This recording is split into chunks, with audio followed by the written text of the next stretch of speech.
This was the one option, 1, 2, okay? 2 very long pages, 1 very short page, okay? So there, I admit to it. But the reason why I decided to go with the shorter reading is because I think that it covers something that hits us very hard that maybe we don't realize that it does. Now, to emphasize this, I'm going to share a story of one of my confreres. I will not say his name to protect him. But when he was about 8 or 9 or so, he had to go to confession. And he had a big sin because he had been having what he thought were blasphemous thoughts. So he goes into confession. Bless me, Father, for I have sinned. I have been having blasphemous thoughts. And the priest is kind of like impressed, like, wow, this kid has, blasphemy as a word to use, And he's like, well, what thoughts are you having? He's like, do I have to tell you, Father? And he's like, yeah, tell me, I'll help you out. Okay. I've been thinking about the Blessed Mother smoking a cigar.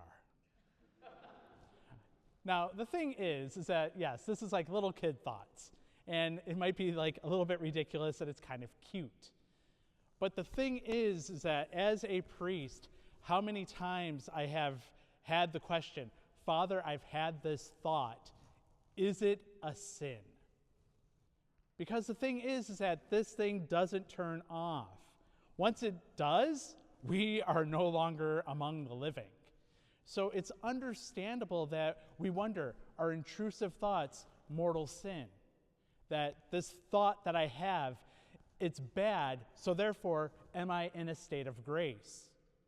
Because Jesus tells us that looking at a woman with the intent of adultery is like committing adultery in our heart, okay? So I want to talk about thoughts, and I want to talk about feelings, because he also says that having hatred for our brother, being angry, wrathful, is like committing murder. Now, the thing is that most of us, I'm going to guess, that are here tonight have had either vengeful thoughts, we've been angry, and then maybe we've noticed someone that we're like, okay? So am I in a state of sin? What am I doing? So the first thing I want to make clear is that intrusive thoughts are not sinful, okay? We all have them. So a rather popular one that I think most of us have had at some point is if you've ever been on a balcony or somewhere high up, and all of a sudden a thought pops into your head. I wonder what would happen if I jumped. And you're like, whoa, why would I think that? Why would I want to do that? Because obviously, jumping from any story is not going to be good and have an injury. Or we're in Pennsylvania, so there's like no straight roads. So maybe the thought pops into my head that, I wonder what would happen if I kept driving straight. And I'm like, why am I thinking this?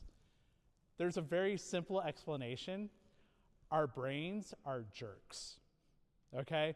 So what I mean by this is that it likes to put us in awkward situations mentally to kind of do like there's a slip of the tongue, to do mental gymnastics, to see what would happen. Like, what would you do? If you jumped, do you think you would be able to grab onto the balcony and pull yourself up? And you're like, you know what? Let's just cut this off now and move on with life. So when those thoughts pop into your head, they're intrusive. Call them out for what they are and move on with life, okay? Now, the one that is really difficult for a lot of people are the lustful thoughts, okay? Because the thing is, the longer gospel talks about plucking out your eye. Please, for the love of God, do not do that. Jesus did not literally mean pluck out your eyes, okay? So are we all clear on that? You guys are really quiet, so I'll take your silence as yes. Okay. So the thing is that you're going to notice beauty. You're going to notice attraction, okay? The thing is that give thanks to God and move on. As I've had people tell me, the first look is for God, the second look is for you, all right? And we all know the difference between that is an attractive person and, okay? So you know where you're going with your looks, all right? And then there's the old confession joke. I'm on a roll with the confession jokes that, you know, a man goes to confession, "Blessed be Father, for I have sinned, I've been having impure thoughts." Well, have you been entertaining them? "No, Father, they've been entertaining me." Okay? So you know where you're going with these thoughts. Okay? The thing that makes these thoughts dangerous, sinful, and bad is because a lot of times we degrade someone.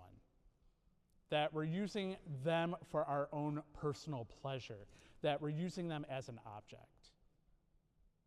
Okay? So that's where it becomes sinful. Where we start fantasizing about someone in certain situations that we're using them as an object and not recognizing them as a person. Okay? And then on the other hand, we have anger. All right? So if anybody has never been angry tonight, please see me after Mass because I want to know your secret. All right? Because the thing is that we get angry. And a sense of anger shows us that there is a sense of justice, that we want something to be done correctly. Now, when I was in the parish, I would have to drive between 4 churches, which we'll just say was supposed to help me grow in patience, but it maybe did not give me virtue but vice. I don't have to drive as much, so my life's been a lot easier. But I think that most of us who have, you know, driven anywhere, when somebody cuts us off, it is natural to get angry. Okay, so that's not a sin. That's natural. What's not natural is I'm going to rear end this person, take a baseball bat to their headlights, and then punch them in the face. That is when the thought and the emotion go too far.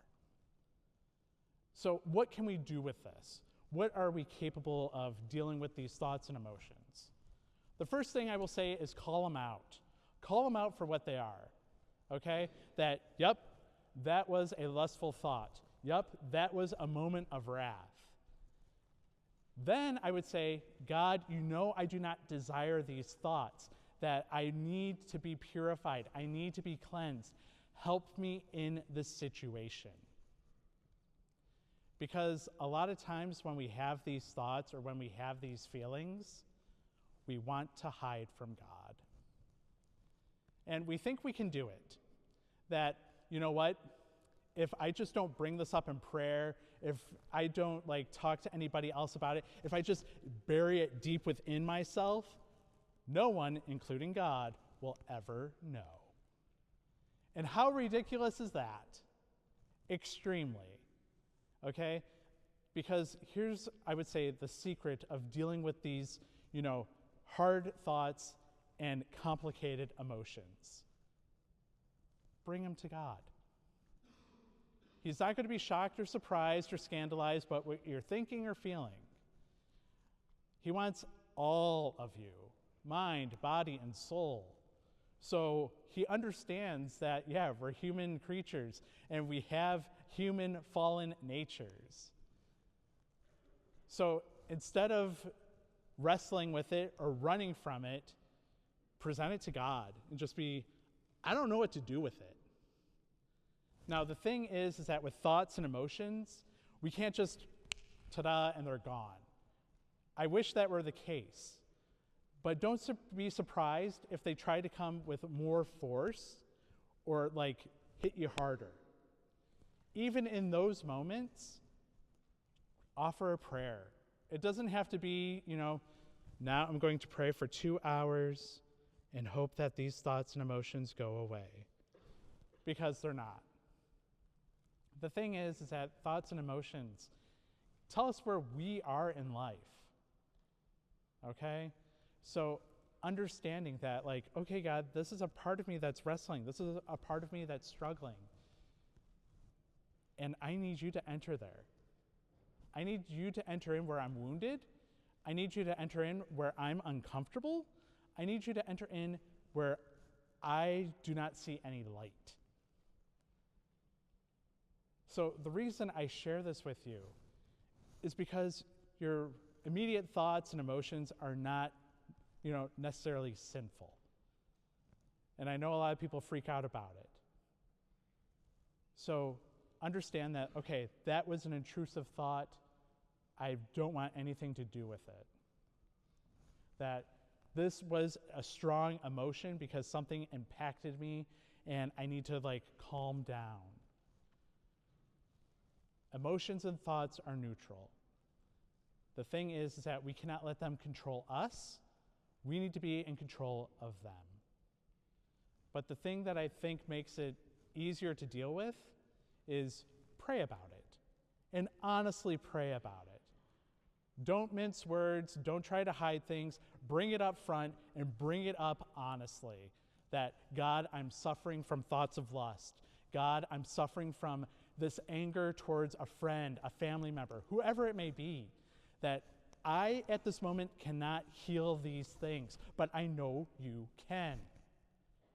And it's okay to be blunt with God, okay? You could be like, God, I'm sick of having these thoughts. I'm sick of having these feelings. I'm sick of not coming to a conclusion, all right? So be honest. Another thing that could be very helpful and beneficial is being able to talk to someone that you trust, okay? I'm not saying after Mass, go find some random person and be like, hi, how's it going? I've been suffering with thoughts of lust. How you doing? You could do that if you want, but I don't think it'll be beneficial, all right? But if you find a friend that you can really deeply trust and be able to share this burden, it makes it so much easier. So again, yes, we're going to have thoughts of lust. Yes, we're going to have thoughts of wrath. Yes, and you'll notice that those are the two that Jesus picks on, because I've never had anybody come up to me and be like, Father, I've been thinking about committing the sin of gluttony. Nobody commits a thought of gluttony. Nobody commits a thought of sloth. It's always lust and violence / blasphemy, okay? So again, pray honestly to God. I'm having a hard time with these thoughts and emotions. That you ask somebody to help you out. And I forgot my third point. I'll have to rewatch and go to it. But those are the two that come to mind, is be honest with God and find someone that you know can support you and someone you can trust. Your thoughts and emotions are neutral. It's up to you to decide what you do with them. But present them to God. Ask for that purification. Present them to God. Ask for that help. Present them to God. Ask for that healing.